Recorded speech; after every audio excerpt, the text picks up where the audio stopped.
Coucou, c'est Émilie Gomis alias Miss Go. Bienvenue sur INSEP TV.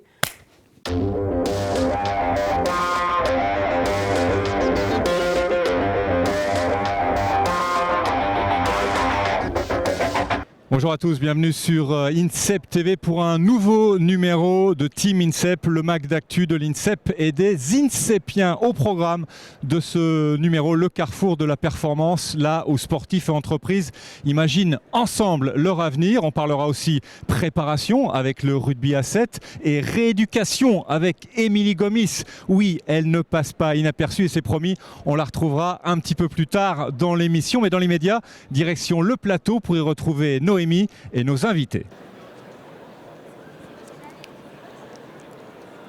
5e édition du Carrefour de la Performance ici à l'INSEP et pendant 2 jours.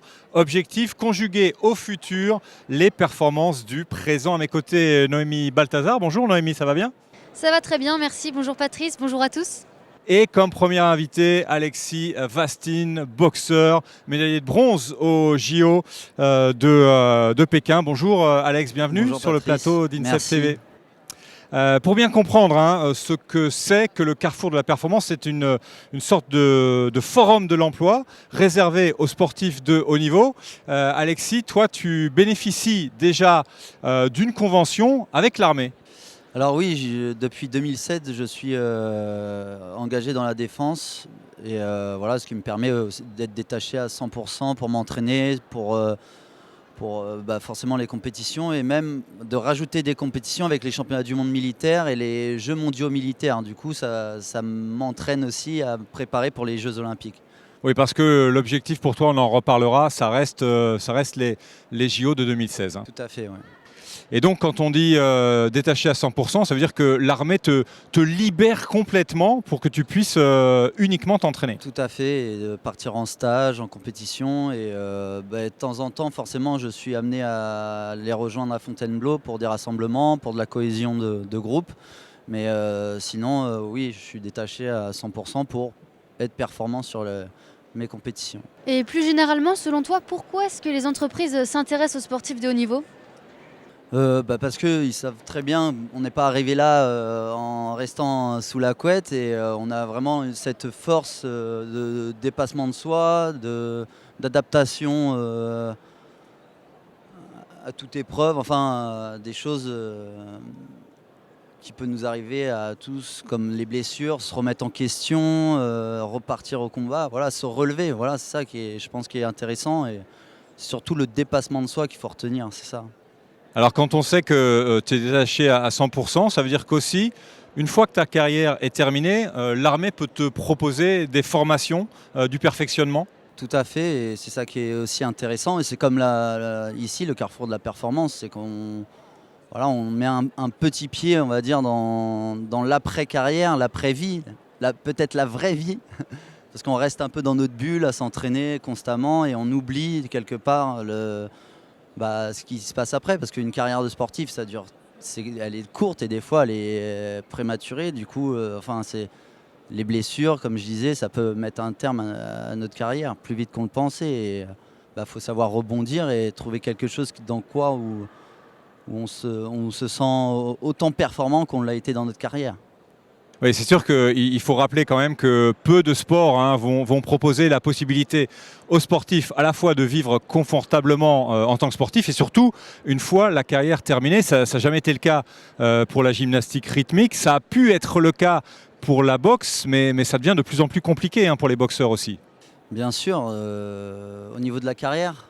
Ouais. C'est-à-dire qu'avant, quand on s'appelait Mike Tyson et qu'on fait la carrière qu'on a fait pro après, on peut gagner beaucoup d'argent, on peut en perdre beaucoup aussi d'ailleurs. Bien sûr. Mais aujourd'hui, c'est plus dur. Ouais, il est clair que c'est délicat parce que déjà, beaucoup confondent, le public confondent les médias. On est vu à la télé, du coup on est bien, on gagne de l'argent, mais c'est pas ça. Sinon j'aurais pas besoin de l'armée pour vivre de ma passion.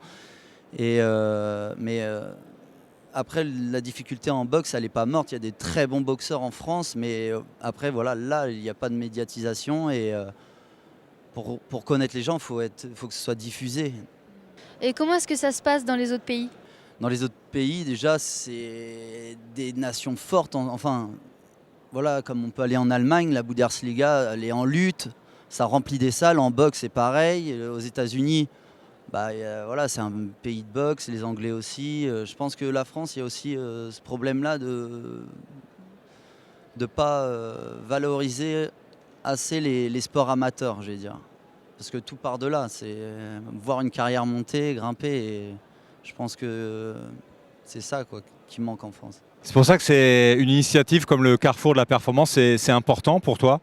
Oui, c'est important parce qu'après, on est plus serein de savoir que derrière, on a quelque chose. Moi, j'ai l'armée jusqu'en 2018, mais après, voilà, c'est à moi de prouver mes qualités, et voilà, ma persévérance à avancer après ma carrière de boxeur.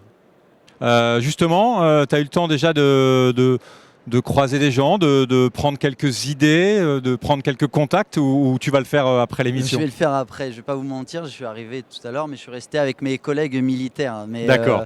Mais bien sûr, je vais quand même si je suis avec l'armée aujourd'hui, rien ne m'empêche de prendre des informations et voir aussi l'évolution de chaque entreprise, parce que je suis venu aussi lors des 4 dernières Carrefour de la Performance. Du coup, même savoir les attentes de chaque entreprise, voilà, je pense que c'est enrichissant aussi. Les attentes des entreprises et les attentes des athlètes aussi. Regardez ce chiffre, un combat difficile aussi pour toi, Alexis. Ils sont plus de 800 normalement à devoir passer aujourd'hui au Carrefour de la Performance. Alors, tu viens d'avoir 28 ans. On en parlait tout à l'heure. Ton objectif, ça reste Rio 2016. Ça reste Rio 2016, mais sans le cacher, je suis aussi... il est clair que pendant voilà, ma carrière, ce que j'ai fait avant, j'étais vachement concentré sur la performance sportive. Et là, il est vrai que je me penche de plus en plus sur mon après-carrière, même si je le répète, mais je suis avec l'armée. Mais voilà, j'aimerais avoir un plan B, voilà, parce qu'on ne sait pas si en 2018, on va prolonger mon contrat ou pas. Du coup, D'accord. Et est-ce que tu aurais un conseil à donner aux sportifs pour qu'ils puissent gérer justement ce double projet, à la fois leur projet sportif et professionnel? ben justement, je suis pas le meilleur conseiller parce que moi, je me suis consacré totalement à la boxe, à ma carrière sportive. C'est un choix, je le regrette pas, mais il est clair que des fois, tu te dis pourquoi j'ai pas fait ça. Et parce qu'il y a les régimes, il y a les compétitions, et puis quand on n'a pas encore prouvé au niveau international qu'on est performant, on se donne à fond aux entraînements, on néglige les études, et le but c'est surtout de trouver son équilibre, quitte à faire je sais pas, un module par-ci, un module par-là en cours, mais s'y mettre à fond quoi. Parce que si on veut tout faire d'un coup, je pense qu'on fait pas ça correctement. Trouver son équilibre alors. Ouais, Trouver son équilibre, oui, ça me paraît être plutôt une bonne idée. C'est l'idée du double projet, d'être équilibré. On marche mieux sur 2 jambes que sur une seule. Voilà, on sait qu'en ce moment, tu as aussi le temps de réfléchir parce que tu soignes ton épaule, Voilà. c'est le cas? Oui. Ligament déchiré, mais bon, voilà. C'est la vie Bon. qui impose ça, on accepte et puis on prend son mal en patience. Voilà. Alexis, on te souhaite un prompt rétablissement et on souhaite bien de trouver cet équilibre, trouver ta voie et beaucoup de réussite pour la suite. Merci, Merci beaucoup. d'être passé sur le plateau d'INSEP TV. Nous, on va enchaîner avec un autre chiffre. 40, c'est le nombre d'entreprises présentes aujourd'hui, de l'administration à la grande distribution, des multinationales aux PME. Au programme atelier, table ronde, échanges et rencontres. Pour en parler avec nous, Eva Roche, en charge du programme Shapers pour le groupe Alliance notamment, mais pas uniquement. Bonjour Eva, bienvenue sur le plateau d'INSEP TV. Bonjour.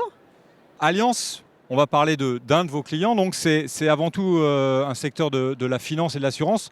Premier assureur mondial. Alors ici, être ici pour eux, pour compléter le recrutement, c'est important? Oui, c'est très important. En fait, Alliance, au départ, s'est intéressé à la personnalité des sportifs et souhaite recruter des sportifs qui avaient au départ arrêté leur carrière. Et aujourd'hui, ils s'ouvrent aux sportifs qui sont en préparation pour Rio. Donc c'était vraiment important d'être là pour eux aujourd'hui, dans ce cadre. Et quel est l'atout principal du sportif de haut niveau justement? Alors, pour Alliance, c'est sa dynamique, sa capacité à aller chercher la performance, à tenir, dans la durée, à gérer le stress, gérer l'effort. Voilà, c'est toutes ces capacités mentales qu'il a développées. Et en plus, c'est répondre à une volonté du gouvernement de promouvoir la double réussite, à la fois sportive et professionnelle. Donc vous avez créé, c'est un outil Shaper spécifique pour les entreprises qui souhaitent recruter des sportifs, en fait, hein, c'est ça? En fait, on accompagne les entreprises pour recruter, trouver parfois des sportifs, surtout quand ce sont des sportifs qui ont arrêté, qui sont un petit peu dans la nature un peu partout. Donc pour les retrouver, pour les présélectionner et ensuite pour faire en sorte que leur intégration se passe bien dans l'entreprise. Et aujourd'hui, vous savez à peu près combien de sportifs vous avez recrutés?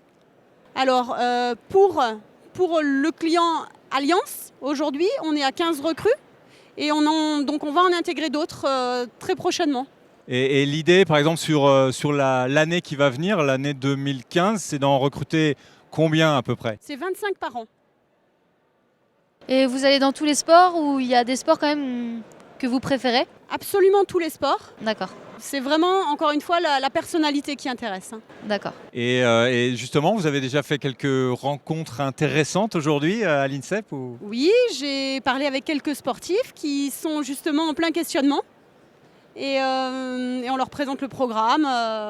Ils ont l'air très intéressés. Ouais. Il faut s'intéresser évidemment à la finance et à l'assurance hein, quand on parle d'alliance.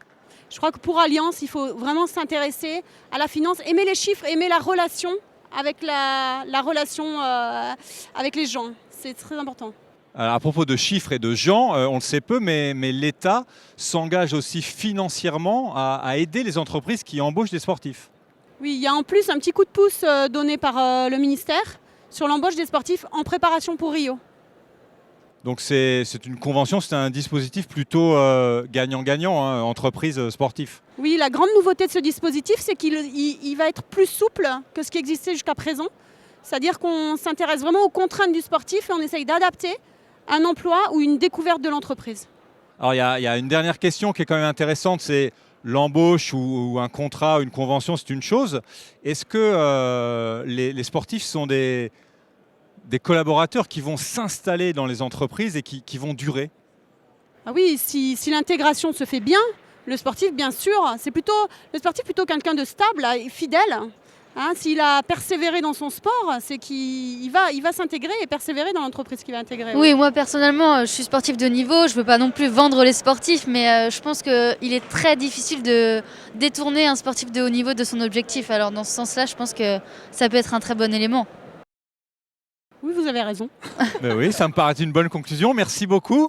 Merci Eva d'être Merci passée à vous par le plateau d'INSEP TV. Merci beaucoup. On vous souhaite de faire de très très belles rencontres durant cette journée. Merci beaucoup. Merci beaucoup. Nous parlions de l'engagement de l'État, rappel de l'engagement numéro 16 du candidat François Hollande, c'était en 2012, accompagner les sportifs de haut niveau à l'issue de leur carrière en collaboration avec les fédérations, en mobilisant les entreprises et en créant une cellule dédiée à leur intention. Ce qui explique évidemment le déplacement exceptionnel du président de la République à l'INSEP pour rencontrer les sportifs et les entreprises. Accueil par Jean-Pierre de Vincenzi, le directeur général de l'INSEP, présent aussi Patrick Caner, le ministre de la Ville, de la Jeunesse et des Sports, avec Thierry Braillard, le secrétaire d'État au sport, déjà présent lors de la première journée, sans oublier Emmanuel Assmann, la présidente du comité paralympique français, et Denis Masseglia, le président du CNOSF. Au programme de cette deuxième journée, petit déjeuner avec les champions du monde 2014, allocution du président de la République. Recruter un sportif de haut niveau dans une entreprise, c'est l'assurance d'avoir un salarié qui sera exceptionnel. Exceptionnel par son expérience, exceptionnel par son état d'esprit, exceptionnel par l'exemple qu'il pourra donner aux autres, exceptionnel aussi par la précocité avec laquelle ce salarié aura affronté la compétition. Et c'est une chance pour l'entreprise. Et signature de contrats entreprises sportifs. Objectif, renforcer la relation entre l'État et les entreprises au service des sportifs de haut niveau et renforcer in fine le rayonnement de la France à l'international. C'est vrai que c'est important, Noémie, quand on voyage de représenter son pays. et l'impact est non négligeable. Oui, c'est sûr, à chaque fois qu'on part à l'étranger, c'est important de montrer une belle image de la France et de représenter ses valeurs. On a beaucoup parlé donc de performance et de double projet. On va maintenant aborder un autre aspect, notre aspect de l'accompagnement à l'INSEP, le médical. Parce que les athlètes repoussent les limites, il faut parfois soigner, rééduquer, renforcer les organismes. Et ça se passe ici. Illustration avec Émilie Gomis, vice-championne olympique à Londres, en plein travail après une arthroscopie du genou gauche. Et comme vous allez le voir, une journée avec Émilie, ce n'est vraiment pas de tout repos.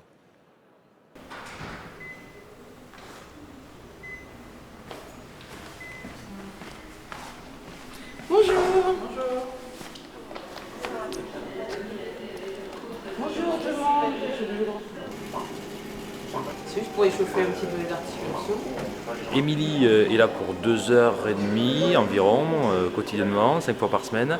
Et on est là pour rééquilibrer en gros ses jambes. Elle a subi une intervention au niveau du genou. Et donc les muscles qui avant l'intervention étaient déjà déséquilibrés, on essaie de retrouver une harmonie musculaire pour qu'elle puisse rejouer au basket tout en ayant des membres qui soient aussi forts devant que derrière et pour protéger toutes ses articulations. On monte sur l'appareil d'ISO. Elle est arrivée déjà par rapport à un timing qui était de 4 mois après l'opération. Et donc du coup, elle arrive déjà avec une base où on peut pratiquement tout travailler. Donc on n'a pas eu besoin d'attendre d'adaptation et elle est rentrée directement dans le vif du sujet. Donc elle va utiliser toutes les machines à charge qui sont à disposition dans ce gymnase et plus particulièrement après aussi l'appareil d'isocinétisme puisque c'est un appareil qui nous permet à la fois d'évaluer, c'est-à-dire de savoir où elle en est et aussi au jour le jour d'avoir finalement un feedback de ce qu'elle fait et donc du coup d'avoir la progression au jour le jour.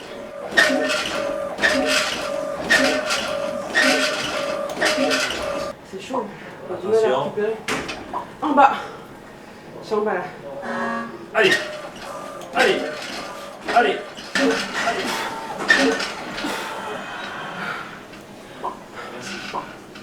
Ah, mon comeback là, il va être le tonnerre.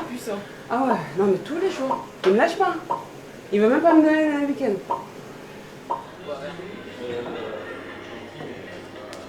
En fait, on a fait une première évaluation il y a la semaine dernière, donc on s'est donné un mois encore pour rééquilibrer le membre inférieur. Après, chaque corps répond différemment puisque les interventions de ce type-là sont un petit peu différentes en fonction de ce que voit le chirurgien. On va être dans un timing qui est de 1 mois à 2 mois.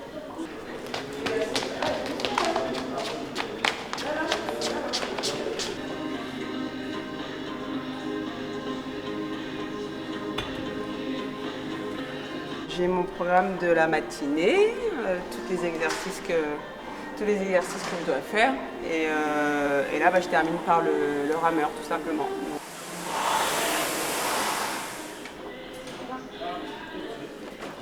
Bon, là, c'est fini pour l'entraînement de ce matin. Donc, je retourne me reposer un petit peu dans ma chambre avant de repartir à la piscine tout à l'heure.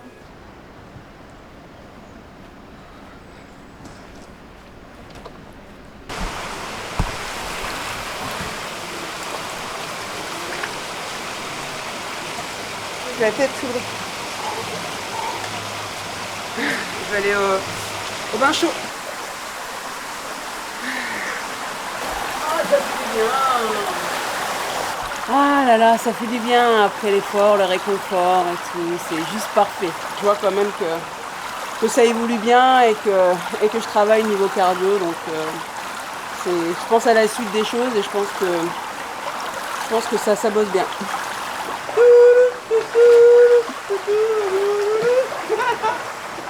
Double première dans ce sujet monté par Sylvain Bégaud et filmé par Julien Fontaine. Pour la première fois de sa vie, Émilie a nagé la tête sous l'eau. Et pour la première fois aussi, 400 mètres non-stop, de quoi être fière et confiante pour la suite. Et en tout cas, nous, on est très heureux d'avoir pu vous montrer ces images sur INSEP TV. Tu as connu, toi, des vrais pépins physiques, Noémie ?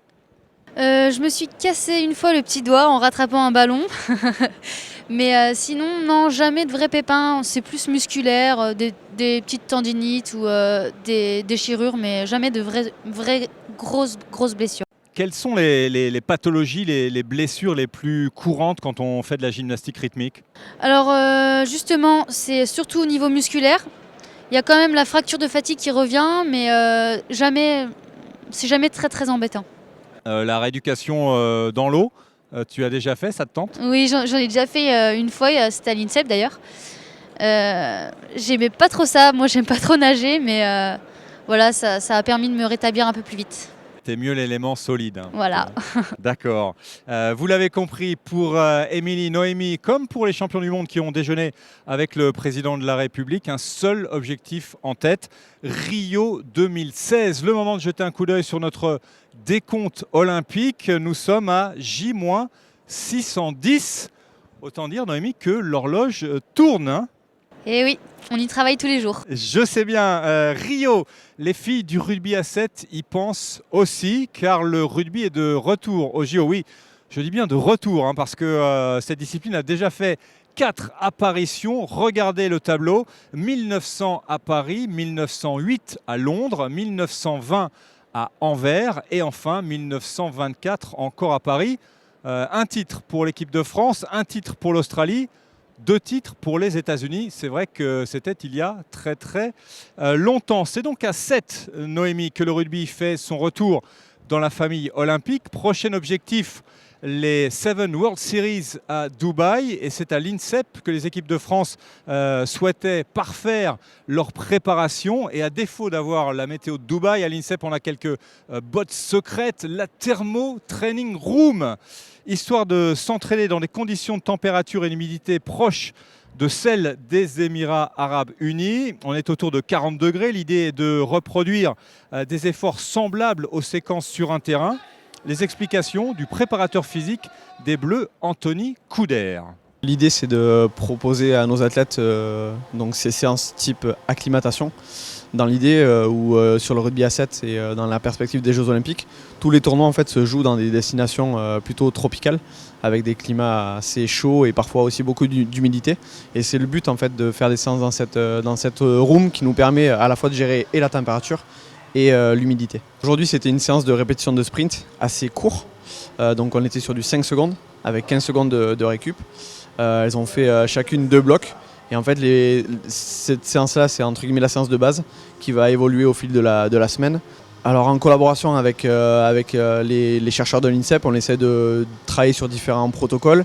Et en ce moment, on est sur soit 2 séances de 30 minutes dans une journée, soit une séance de 45 minutes. Et ça, presque 2 semaines avant le départ. Après la théorie, la pratique, les impressions de Lina Guérin, quelques secondes seulement après sa sortie de la Thermo Training Room.